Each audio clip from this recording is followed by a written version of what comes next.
What's the meaning of cuddle?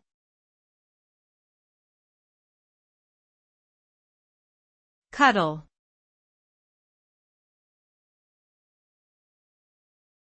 Cuddle.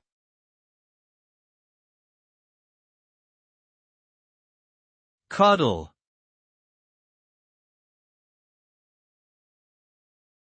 Cuddle.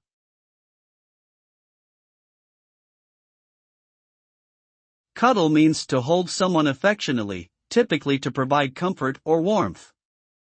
It involves embracing someone with care and tenderness, often in a close, intimate manner. The act of cuddling can promote feelings of happiness, security, and relaxation, as well as reduce stress and anxiety levels. It is often associated with romantic relationships, but can also be shared between friends or family members.